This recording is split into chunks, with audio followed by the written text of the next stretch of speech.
تو اب جن کی شہادت پر آسمان رویا زمین روئی، تو جنہوں نے ان کو قتل کیا اب ان کا انجام کیا ہوا ہے، آج ہم نے اس بات کو بیان کرنا ہے۔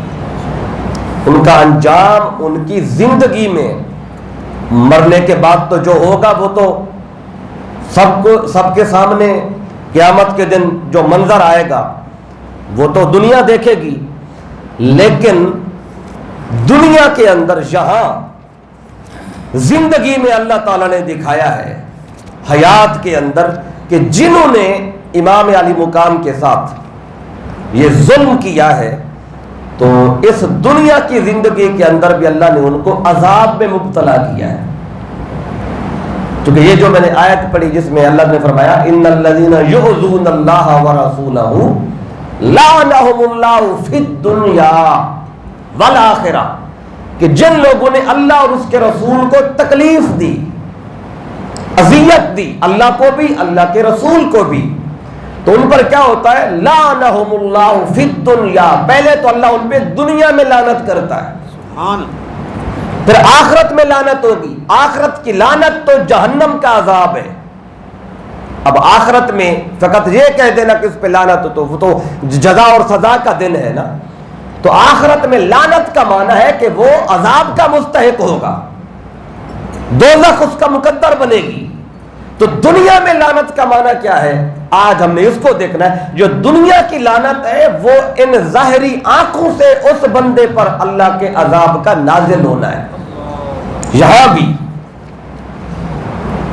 اب اس میں جو پہلی بات عرض کرنا چاہتا ہوں، یہ حضرت اعمش سے مروی ہے کہ ایک شخص نے جو بنو اسد میں سے تھا، اس نے بنو اسد میں سے کسی شخص نے حضرت امام حسین علیہ السلام کی شہادت کے بعد آپ کی قبر مبارک پر گندگی پھیلائی، یعنی کہ بغض اتنا تھا، نفرت اتنی تھی اہل بیت سے کہ شہادت کے بعد بھی، اب جو شہادت کے بعد قبر پہ گندگی پھیلا رہا ہے تو وہ تکلیف دینے میں کربلا کے میدان میں کیا کچھ کرتا رہا ہوگا۔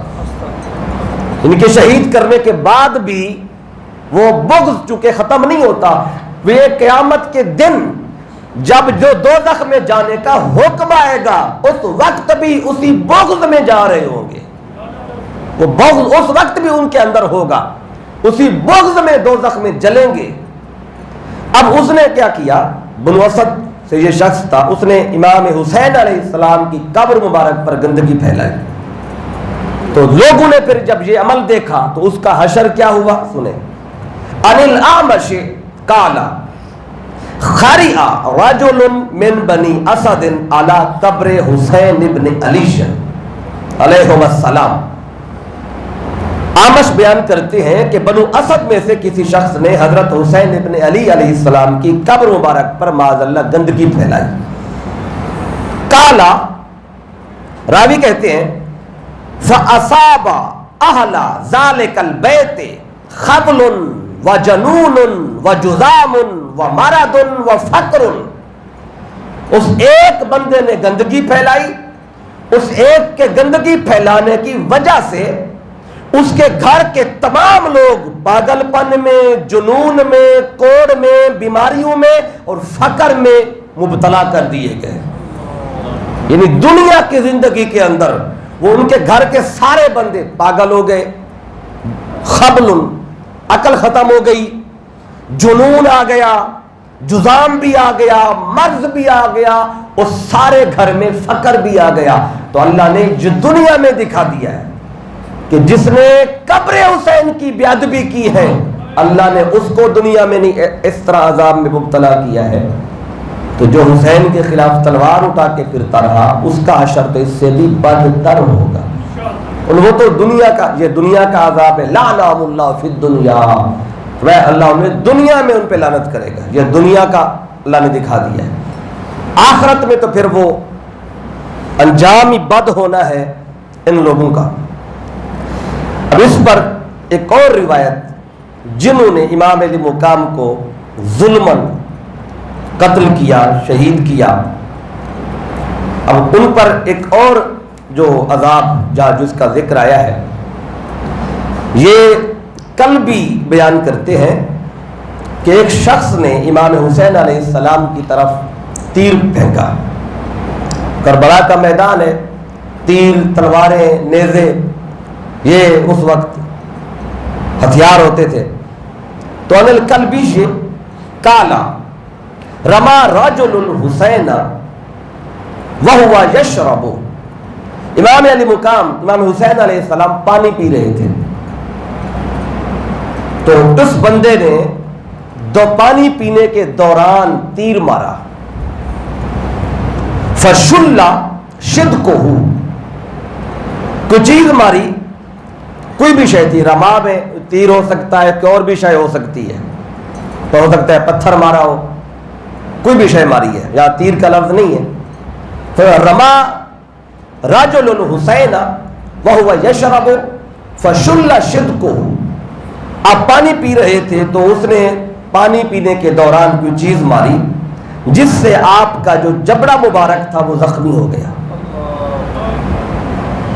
فقالا، تو جب امام علی مقام کا جبڑا زخمی ہوا تو آپ نے اس وقت فرمایا لا ارواک اللہ قال فشرب حتی تفترا. تو آپ نے فرمایا کہ اللہ تجھے کبھی سیراب ہی نہ کرے. لیکن جب آپ پانی پی رہے تھے، پانی پی کے دوران کوئی شے آپ کے منہ پہ لگی، جبڑا زخمی ہو گیا، تو آپ نے اس کو بد دعا دی. فرمایا کہ لا ارواک اللہ، کہ اللہ تعالیٰ تجھے کبھی سیراب ہی نہ کرے. جب آپ نے یہ بد دعا دی تو راوی کہتے ہیں کالا فشاربا حتی تفترا، فرمایا کہ اس نے پھر اس شخص نے بعد میں اتنا پانی پیا کہ پانی پی پی کر اس کا معدہ پھٹ گیا، جس سے وہ خود بھی مر گیا لیکن اس کی پیاس ختم نہیں ہوئی. یعنی امام علی مقام نے اس کو بد دعا جو دی، دنیا میں لوگوں نے اس بد دعا کا لگنا پر اس کا اثر بھی دیکھ لیا. اللہ نے اس کو کس طرح عذاب میں مبتلا کر کے یہ موت دی ہے. آج یہ بات بتانے کا مقصد یہ ہے کہ جس نے بھی امام علی مقام پہ کربلا کے میدان میں ظلم کیا، قتل میں شریک ہوا، تو ان کو اللہ نے دنیا کے اندر ہی عذاب میں مبتلا کیا ہے. کسی کو بھی ایسی عام موت نہیں آئی جیسے عام روٹین میں موت آ جاتی ہے. جو بھی مرا ہے اس عذاب میں مرا ہے جو اللہ نے لعنہم اللہ فی الدنیا کہہ کر بیان کیا ہے. اب اسی طرح ایک اور پانی کے حوالے سے ایک روایت ہے. اس وقت امام امام حسین علیہ السلام نے میدان کربلا میں پانی کی بات کی. اب بعض ہمارے دوست یہ اپنے خطبات کے اندر بیان کرتے ہیں کہ آپ نے پانی نہیں مانگا، لیکن ان روایات سے جو سند کے ساتھ موجود ہے یہ بات ثابت ہوتی ہے کہ آپ نے پانی کا وہاں پہ سوال کیا. اب پانی کا سوال کرنا یہ ایسی بات نہیں ہے کہ اس میں کوئی آپ کی ذات کے میں بے ادبی کا پہلو نہیں ہے. اب اس میں بات یہ ہے کہ آپ کو پانی کی حاجت نہیں تھی، بس آپ چاہتے تھے اگر کوئی دے دے گا تو بخشش اور جنت اس کو دے دوں گا. سبحان اللہ. اس کے پیچھے پہلو یہ ہے. آپ کہیں گے مجھے کہ اس پر میرے پاس دلیل کیا ہے؟ اب دیکھیں، مجھے بتائیں، اللہ تعالیٰ کو کوئی قرضے کی ضرورت ہے؟ اللہ کو قرضے کی بندوں کو تو ہوتی ہے. اور کبھی کبھی کوئی بادشاہ ہو، حکومت چلی گئی تو وہ بھی بعد دفعہ قرضہ مانگتا ہے لوگوں سے. تو اللہ تو سب کا بادشاہ ہے، تو اللہ کو تو قرضے کی ضرورت نہیں ہے. یعنی میں نے کہا امام علی مقام نے پانی مانگا، تو مانگنے کا مطلب یہ نہیں کہ ان کو ضرورت تھی، اس کے پیچھے راز اور ہے. اب اللہ کو جیسے قرضے کی ضرورت نہیں ہے، تو اللہ نے قرآن مجید میں ایک دفعہ نہیں کئی دفعہ بیان کیا من ذا الذی یقرض اللہ قرضا حسنا، کون ہے جو اللہ کو قرضہ دے. اب کیا مطلب اس کا کہ اللہ کو ہمارے پیسوں کی ضرورت ہے کہ ہمارے قرضے کی ضرورت؟ اس کو تو کوئی ضرورت نہیں ہے. تو پھر مانگ کیوں رہا ہے؟ وہ مانگ اس لیے رہا ہے، وہ کہتا ہے جو مجھے دے گا فَجُضَاعِفَهُ لَهُ أَضْعَافًا كَثِيرًا، تھوڑا دے گا میں زیادہ کر کے واپس کروں گا، اور اتنا واپس کروں گا کہ اسے پورا ہو جائے گا، وہ اس کے ذریعے جنت میں چلا جائے گا۔ تو امام اہل مقام کو بھی حاجت نہیں تھی، سوال اس لیے کیا کہ جو بھی دیتا جائے گا میری بارگاہ سے جنت کو لیتا جائے گا۔ حضرت حورہ علیہ السلام آئے تھے نا، تو آئے، ان کو عطا کر دیا، تو جو بھی آئے گا فرمایا میری بارگاہ سے لیتا جائے گا۔ اب اس پر جو ہے سنیں، ایک پانی کا میں نے آپ کو بتایا، آپ پانی پی رہے تھے اس ٹائم، تو اس وقت کسی بندے نے شے ماری تھی، تو اس کا اثر جو ہوا وہ آپ نے سنا۔ اب ایک اور روایت ہے، یہ حضرت عباس بن ہشام بن محمد الکوفی، وہ اپنے باپ سے اور وہ اپنے دادا سے، یہ سند کے ساتھ بات موجود ہے، روایت کیا ہے، کہتے ہیں کہ کانا رجل من ابی ابانا ابن دارم یقال له زرعۃ، کہتے بنو ابان بن دارم کا ایک شخص جسے زرع کہا جاتا ہے، زرع نام سے مشہور تھا، شہد قتل الحسین، اس نے امام علی مقام کی شہادت کا منظر اپنی آنکھوں سے دیکھا تھا۔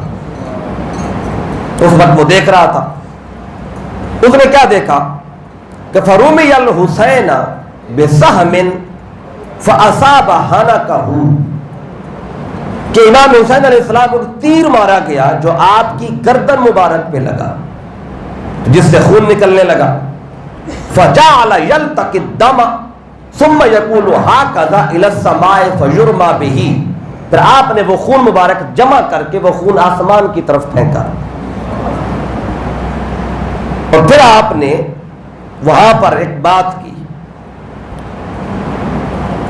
چونکہ یہ تیر جو تھا جو آپ کو آ کے لگا، تو یہ آپ اور آپ کے پانی کے بیچ میں حائل ہوا تھا، تو آپ نے آسمان کی طرف پھینکا اس کو، فلما رماہ حال بینہ وبین الماء فقال، جب یہ اوپر پھینکا خون، پھر آپ نے اللہ کی بارگاہ میں عرض کیا اللہم ضمہ، اللہم ضمہ، آپ نے عرض کیا باری تعالیٰ اسے پیاسا رکھ، اس بندے کو پیاسا رکھ جس نے میرے گلے پہ تیر مارا ہے پانی مانگنے کے وقت، تو میں اسے پیاسا رکھ، اسے کبھی اس کا یہ کبھی سیراب نہ، اسے آپ نے بد دعا دی۔ پھر وہ راوی کہتے ہیں قال فحدثني من شاهده وهو يموت وهو يسيح من الحر في بطنه، وہ کہتے ہیں جب یہ بندہ جس نے تیر مارا تھا امام علی مقام کو پانی مانگتے وقت، تو کہتے ہیں جب اس بندے کی وفات کا وقت آیا، کہتے ہیں کہ وہ اس وقت من شاہدہ، جس بندے نے اس کو مرتے ہوئے دیکھا، حالت نزع میں دیکھا، کیا دیکھا؟ اس نے بیان کیا وَهُوَ يَسِيحُ مِنَ الْحَرِّ فِي بَطْنِهِ، کہتے ہیں وہ اپنے پیٹ میں گرمی کی وجہ سے چیختا تھا، وہ کہتا تھا میرے پیٹ میں گرمی ہے، پیاس ہے، اور وَالْبَرْدُ فِي ذَارِهِ وَبَيْنَ يَدَيْهِ الْمَرَاوِحُ وَالثَّلْجُ وَخَلْفَهُ الْكَافُورُ، اس کے آگے پنکھے بھی لگے ہوئے تھے، یعنی ہوا دی جا رہی تھی، اس کے پیٹھ کے پیچھے برف بھی رکھی ہوئی تھی، اس کے پیچھے کافور بھی رکھا ہوا تھا، یعنی ہر شے ضرورت کی جو تھی وہ اس کے پاس تھی، لیکن اس کے باوجود وَهُوَ يَقُولُ اسْقُونِي أَهْلَكَنِي الْعَطْشُ، کہتا ہے مجھے پانی پلاؤ، پیاس مجھے مار رہی ہے، فَيُعْطَى بِالْعُسِّ الْعَظِيمِ فِيهِ السَّوِيقُ أَوِ الْمَاءُ وَاللَّبَنُ، پھر اس کے پاس ایک بڑا پیالہ لایا جاتا جس میں ستو ہوتا یا پانی ہوتا یا اس میں دودھ ہوتا، لو شاربہ خمسۃ لکفاہم، اس ایک پیالے کو اگر 5 بندے استعمال کرتے وہ 5 بندوں کو ایک پیالہ پورا ہو جاتا جو اس کو دیا جاتا تھا، لیکن کالا فیشربہ ثم یعود فیقول، وہ پورا پیالہ پی بھی جاتا پھر بھی کہتا اسقونی اہلکنی العطش، کہتے اور پلاؤ اور پلاؤ، مجھے پیاس ختم کر رہی ہے، فَانْقَدَّ بَطْنُهُ كَانْقِدَادِ الْبَعِيرِ، وہ پانی اور یہ چیزیں پی پی کر اس کا پیٹ ایسے پھول گیا جیسے اونٹ کا پیٹ ہوتا ہے، اور ایسا پھٹ گیا تھا کہ اسی پیٹ کے بڑھنے اور پھٹنے میں پھر اس کی موت واقع ہو گئی۔ اب یہ وہ بندہ ہے جس نے امام حسین علیہ السلام کو پانی مانگنے پر تیر مارا، تو اللہ نے دنیا میں دکھایا اس ظالم کا انجام یہ ہوا ہے۔ اب اس بات کو بیان کیا ہے پھر امام ابن عساکر نے تاریخ مدینہ دمشق میں، جلد نمبر 14 ہے اور صفحہ نمبر اس کا 223 ہے۔ پھر اسی بات کو امام مزی نے تہذیب الکمال میں جلد نمبر 6 صفحہ نمبر 430 پہ بیان کیا۔ پھر اسی بات کو امام ذہبی نے السیر اعلام النبلاء میں جلد نمبر 3 صفحہ نمبر 311 پہ بیان کیا۔ یہ عام لوگ نہیں ہیں جن کا میں آپ کو حوالہ دے رہا ہوں، امام مزی ہیں یا پھر امام ذہبی ہیں، یہ جرح و تعدیل کے امام ہیں اپنے وقت کے، یہ اصول حدیث پہ کام کرنے والے لوگ ہیں جو راویوں کی زندگی پہ بحث کرتے تھے بھی کس راوی کی بات کو لینا ہے اور کس کی بات کو نہیں لینا، اور چھان بین کرنے کے بعد ان باتوں کو یہ اپنی کتابوں کے اندر بیان کر رہے ہیں۔ اب یہ آپ نے دوسری بات، بلکہ یہ تیسری بات، جنہوں نے امام حسین کے ساتھ زیادتی کی، ظلم کیا، ان کا انجام اللہ نے دنیا میں دکھایا ہے۔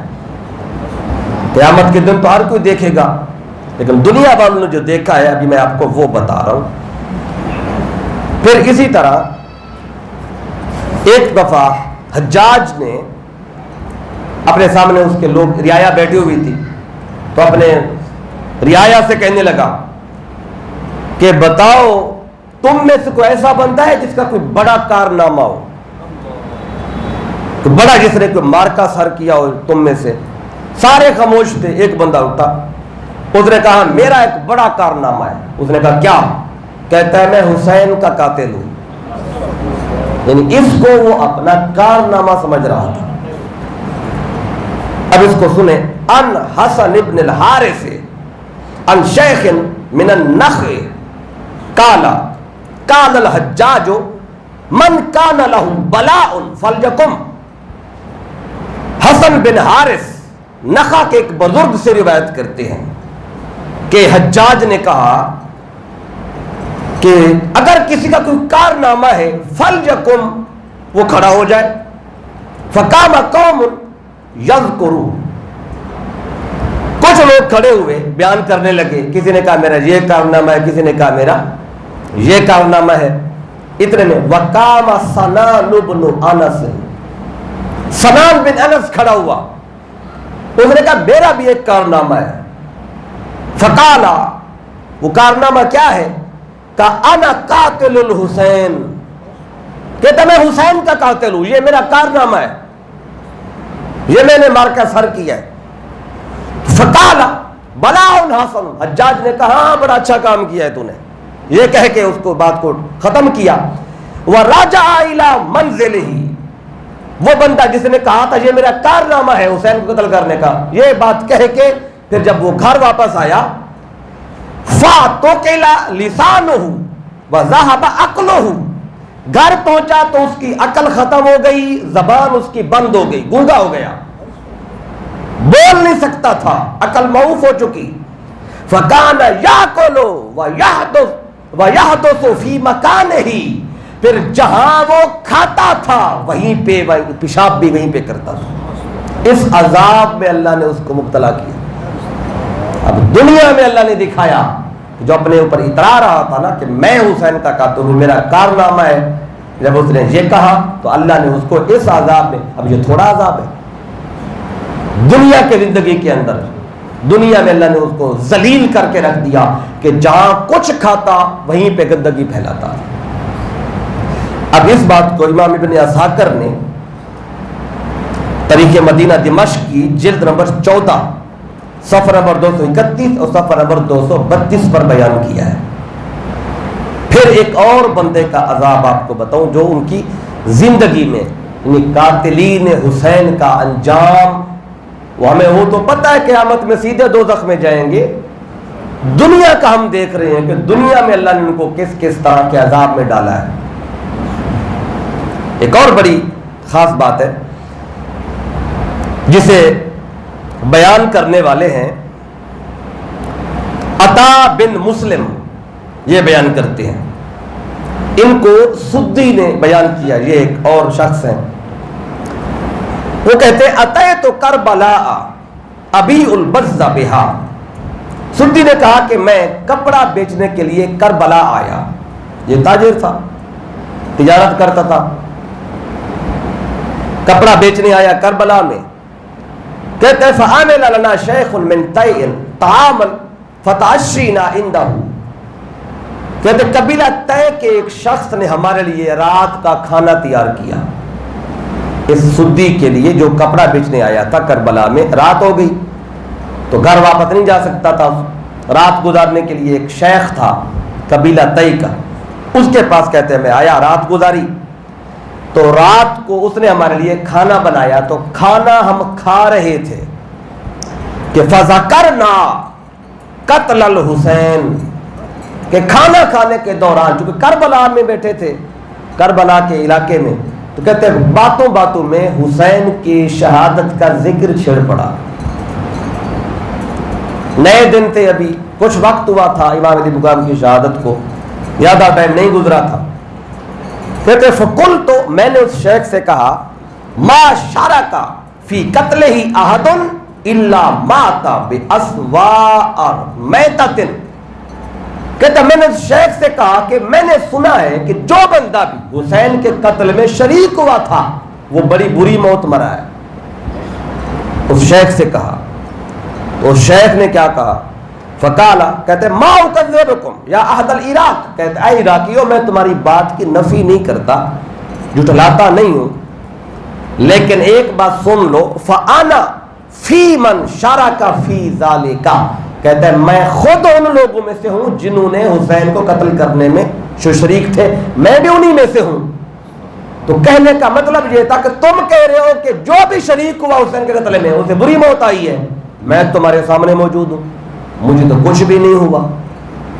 کہتے ہیں جب اس نے یہ کہا ہم کھانا کھا رہے تھے، ہم نے ہاتھ واپس کھینچ لیے، ہم نے کہا بدبخت کے گھر میں کھانا کیا کھانا جو حسین کے قاتل میں شریک اور بڑے اعتراف بھی رہا ہے. کہتا مجھے تو کچھ نہیں ہوا. کہتے ہم نے ہاتھ پیچھے ہٹا لیا کھانے سے.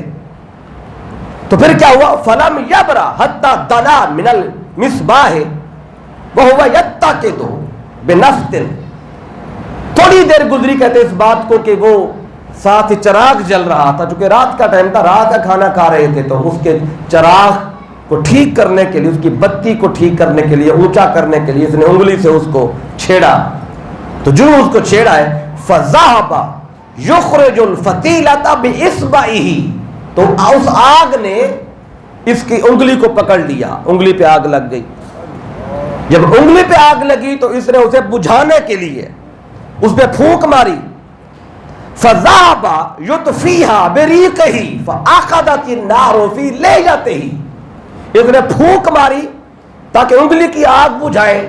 جب پھونک ماری تو اس پھونک مارتے ہوئے منہ قریب کیا تو آگ نے اس کی داڑھی کو بھی پکڑ لیا. داڑھی بھی اچھی خاصی تھی، شیخ تھا، تو داڑھی کو آگ لگ گئی. کہتے فخدا فالقى نفسه في الماء فرأيته كأنه همامة، کہتے وہ اپنے آپ کو بچانے کے لیے بھاگا، آگے پانی تھا کافی سارا، پانی میں چھلانگ لگائی، لیکن پانی میں چھلانگ لگا کر بھی وہ بچ نہیں سکا. کہتے ہم نے دیکھا وہ پانی میں جا کر بھی اس آگ میں کوئلہ بن چکا تھا. اب دیکھیں جس نے بھی شرکت کی حسین کے قتل میں، اب کس طرح اللہ کے عذاب میں مبتلا ہوا ہے دنیا کے اندر. لعنہم اللہ فی الدنیا، اللہ نے اس پہ دنیا میں بھی لعنت کی جس نے اللہ کے رسول کو اذیت دی، اللہ کو جس نے اذیت دی ہے. بتائیں جنہوں نے حسین کو قتل کیا تو مصطفیٰ کو تکلیف ہوئی کہ نہیں ہوئی؟ اگر کوئی کہے نہیں ہوئی، اگلی روایت میں کوٹ کرتا ہوں کہ اب کوئی کہے نہیں ہوئی تو جو شریک ہوا اس کے ساتھ، یہ تو اللہ نے دنیا میں دکھایا نا، اس کو آگ لگ گئی، پچھلا واقعہ بتایا وہ جہاں کھاتا تھا وہیں پہ پیشاب کرتا تھا. اس سے پیچھے آپ نے سنا کہ وہ پانی پیتا پیتا پیٹ پھٹ گیا لیکن اس عذاب سے بچ نہیں سکا. اب یہ تو اللہ نے ان کو عذاب میں مبتلا کیا نا، چونکہ جس نے اللہ کو تکلیف دی اس پر اللہ کی لعنت ہے. اب جس نے مصطفیٰ کو تکلیف دی اس نے خدا کو تکلیف دی. اب دیکھیں ان الذین یؤذون اللہ ورسولہ، وہ لوگ جنہوں نے اللہ اس کے رسول کو اذیت دی. اب رسول کو اذیت دینا تو نظر آ رہا ہے، رسول جسم رکھتا ہے، اولاد رکھتا ہے، گھر ہے، بیوی بچے ہیں۔ اب اللہ کا نہ کوئی اس طرح کا گھر ہے، نہ کوئی بیوی ہے، نہ کوئی بچے ہیں، نہ کوئی جسم ہے، تو اللہ کو تکلیف کیسے ہو سکتی ہے؟ تو باری تعالیٰ تکلیف تو دی گئی مصطفیٰ کو، تکلیف تو دی گئی ان کے شہزادے حسین کو، تو باری تجھے کون دے سکتا ہے؟ رب بتا یہ رہا ہے جو مصطفیٰ کو تکلیف دیتا ہے وہ خدا کو تکلیف دیتا ہے۔ تو حسین کی شہادت پر مصطفیٰ کو تکلیف ہوئی، اور اس تکلیف کا پھر اللہ نے یہ تکلیف دینا مجھے تکلیف دینا ہے، اور جو مجھے تکلیف دیتا پھر میں اس کو دنیا میں بھی عذاب میں ڈالتا ہوں، آخرت کا عذاب تو لکھا ہی ہے اس کے لیے۔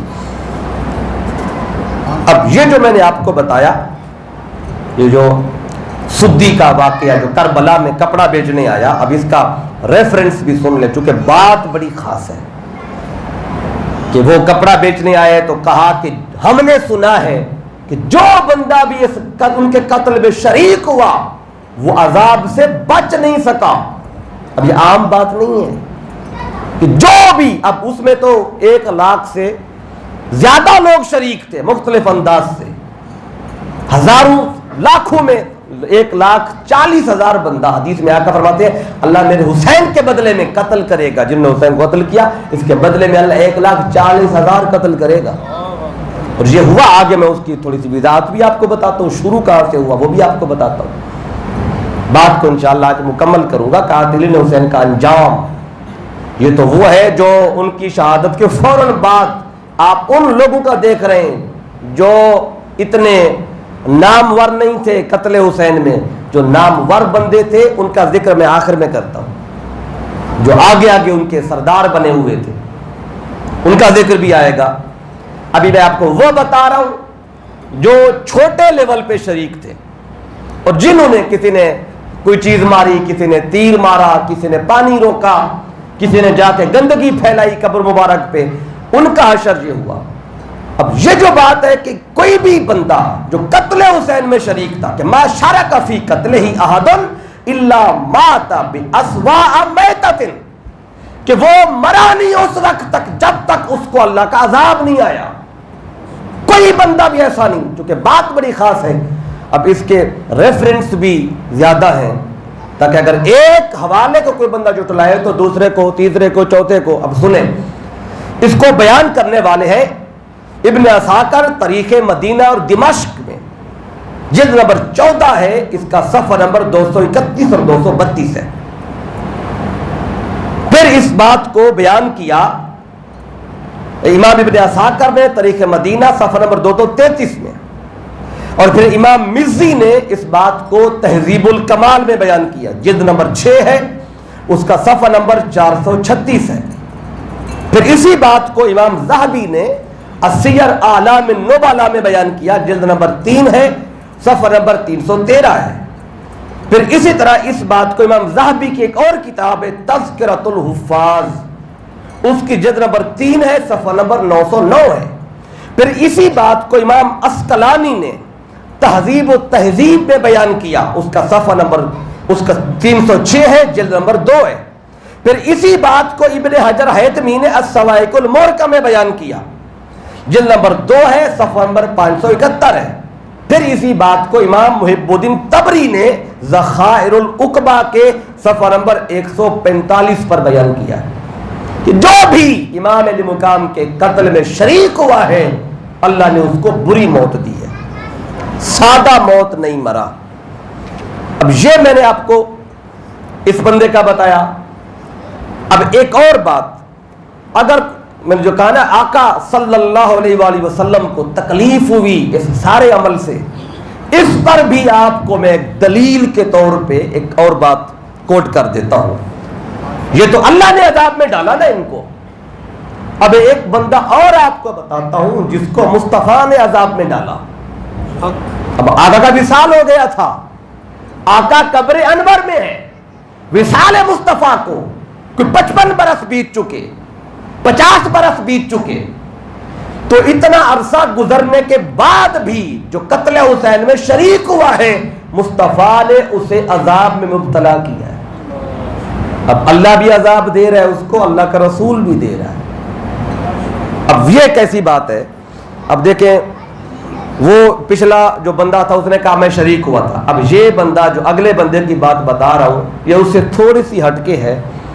اب وہ لوگ جو یہ کہتے ہیں کہ بس وہ کسی کی دیکھا دیکھی میں کوئی چلے گئے تھے قتل حسین میں کربلا کی طرف, انہوں نے عملاً کوئی کام نہیں کیا, بس ساتھ گئے تھے. جیسے آج کل ہم بعض مجالس میں چلے جاتے ہیں, ہم کہتے ہیں ہم کون سا کوئی ان سے اثر لینے گئے تھے. بعض کسی جلسے میں چلے جاتے ہیں تاکہ کل کو وہ ناراض نہ ہو کہ ہم نہیں آئے تھے, تاکہ ان کو پتہ چلے ہم بھی آپ کے ساتھ آئے تھے, شریک تھے. تو جو صرف شرکت کے لیے جاتا ہے اور کوئی اس کی نیت نہیں ہوتی, تو شرکت فقط شرکت کرنے پہ کیا ہوتا ہے. اب ایک بندے کا واقعہ ہے جہاں پہ وہ صرف شریک ہوا تھا. وہ کہتا ہے نہ ہی میں نے کوئی تیر چلایا تھا کربلا کے میدان میں, نہ میں نے تلوار اٹھائی تھی, نہ ہی میرے پاس کوئی نیزہ تھا.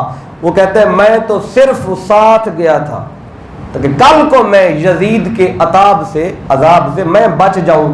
وہ یہ نہ کہے جی یہ تو گئے ہی نہیں تھے, کم از کم میں یہ تو کہہ سکوں میں بھی شامل تھا. اب اس بندے کا انجام کیا ہوا جو صرف شریک ہوا تھا؟ عملاً اس نے تیر بھی نہیں چلایا, نہ کوئی نیزہ مارا, کوئی اور کام اس نے نہیں کیا. اب یہ دیکھ لیں کہ جو فقط تعداد بڑھانے کے لیے آیا ہے.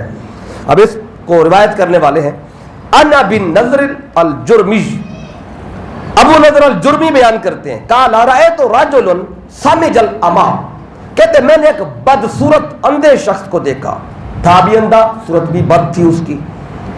تو کہتے فسألتہ عن سبب ذہاب بصری, کہتے میں نے اس سے پوچھا بھئی یہ تیری نظر کیسے چلی گئی ہے, تو اندھا کیسے ہوا ہے؟ اب یہ سوال وہی بندہ کر سکتے ہیں جس نے اس کو پہلے صحیح حالت میں دیکھا ہو. ایک بندے کو آپ نے ہفتہ مہینہ پہلے ملے, اس کی آنکھیں ٹھیک تھی, بعد میں ملاقات ہوئی تو دیکھا وہ نبینا ہو چکا ہے, تبھی تو آپ پوچھے کہ نا یہ تیری نظر کیسے گئی.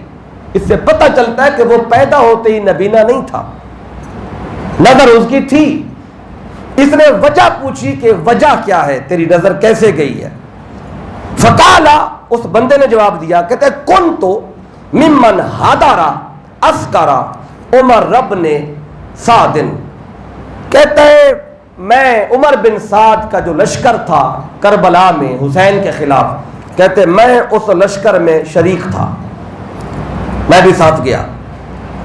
فلما جاء اللیل رکضت فرأیت رسول اللہ صلی اللہ علیہ وآلہ وسلم فی المنام, کہتے رات ہوئی تو میں لیٹ گیا تو میں نے خواب میں دیکھا. اب یہ کربلا کے دوران کی بات ہے, یعنی کہتا میں لشکر میں گیا قتل کرنے کے, جو لشکر عمر بن سعد کا جو لشکر تھا, اس وقت رات کو میں لیٹا ہوں تو میں نے خواب میں آقا صلی اللہ علیہ وسلم کو دیکھا. بین یدیہ طست فیہا دم و ریشۃ فی الدم, کہتے آقا کے سامنے ایک بہت بڑا تھال تھا جس کے اندر خون پڑا ہوا تھا, اس خون میں ایک پر بھی تھا. وَهُوَ يُؤْتَى بِأَصْحَابِ عُمَرَ بْنِ سعد, تو آقا کے سامنے عمر بن سعد کے لشکر کے سارے لوگوں کو باری باری لایا جاتا. فَيَأْخُذُ الرِّيشَةَ فَيَخُطُّ بِهَا بَيْنَ أَعْيُنِهِمْ, تو ہر بندہ جب حضور کے سامنے آتا تو آقا اس پر کو اٹھا کر جو خون میں پڑا تھا تو اس بندے کی آنکھوں کے درمیان میں حضور کچھ لکھ دیتے تھے. ہر بندے کی آنکھوں کے بیچ میں آقا لکھتے جا رہے تھے. کہتے فَأُوتِيَ بِي, مجھے بھی آقا کے بارگاہ میں پیش کیا گیا, چونکہ میں بھی عمر بن سعد کے لشکر میں شامل تھا. جب میرے ماتھے پر آقا لکھنے لگے, چونکہ خواب یہ دیکھ رہا تھا, کہتے فَقُلْتُ, میں نے عرض کیا یا رسول اللہ صلی اللہ علیہ وآلہ وسلم واللہ ما ضربت بسیف ولا طعنت برمح ولا رمیت بسام, کہتے آقا اللہ کی قسم نہ ہی میں نے کربلا کے میدان میں تلوار چلائی, نہ ہی میں نے کوئی تیر پھینکا, اور نہ ہی میں نے کوئی نیزہ چلایا, میں نے تینوں کام نہیں کیے. تو آقا میرے ماتھے پہ نہ لکھیں, باقیوں کے ماتھوں پہ لکھا ہے, وہ شریک تھے, وہ سارا کچھ کر رہے تھے, آقا میرے ماتھے پہ نہ لکھیں ایسا. تو آقا نے فرمایا قال صلی اللہ علیہ وسلم افلم تکسر عدونا، ٹھیک ہے نہ تو نے تلوار چلائی، نہ تو نے نیزہ مارا تھا، نہ تو نے کوئی تیر مارا تھا، بتا کیا تو نے ہمارے دشمن کی تعداد میں اضافہ کیا کہ نہیں کیا؟ کیا تیرے شریک ہونے سے دشمنان حسین میں ایک بندے کا اضافہ ہوا تھا کہ نہیں ہوا تھا؟ تعداد تو بڑائی تھی نا، ایک بندہ اندر موجود تو تھا نا اس لشکر میں، اب اس کا انکار تو نہیں کر سکتا تھا۔ جب آقا نے یہ فرمایا چپ ہو گیا، فَأَدْخَلَ إِصْبَعَهُ فِي الدَّمِ السَّبَابَةَ وَالْوُسْطَى، آقا نے اس خون کے اندر اپنی شہادت اور ساتھ والی انگلی ڈالی، وَأَهْوَى بِهِمَا إِلَىٰ عَيْنَيَّ، اور دونوں انگلیاں آقا نے میری آنکھوں کے سامنے ایسے کی، آنکھوں کے سامنے، کہتے فَأَصْبَحْتُ وَقَدْ ذَهَبَ بَصَرِي، کہتا ہے صبح ہوئی تو میں نے دیکھا میری آنکھوں کی بصارت جا چکی تھی۔ رات خواب میں آقا کہ یہ کر رہے ہیں، کیوں؟ کہ ٹھیک ہے تو نے تلوار تو نہیں اٹھائی، نیزہ بھی نہیں اٹھایا، تیر بھی نہیں مارا، لیکن میرے حسین کے دشمنوں میں اضافہ تو کیا ہے نا، تعداد تو بڑھائی ہے۔ تو جس نے فقط تعداد میں اضافہ کیا، مصطفیٰ نے اس کو عذاب میں ڈالا دنیا کے زندگی میں اپنی حیات ظاہری کے بعد، اور وہ ہمیشہ اندھا رہا مرتے دم تک۔ اب اس کو روایت کرنے والے ہیں ابن اسحاق نے اس روایت کو تاریخ مدینہ دمشق میں بیان کیا، جلد نمبر 14 صفحہ نمبر 259 پر۔ پھر ابن حجر حیتمی اس کو الصواعق المورقہ جلد نمبر 2 میں بیان کرتے ہیں۔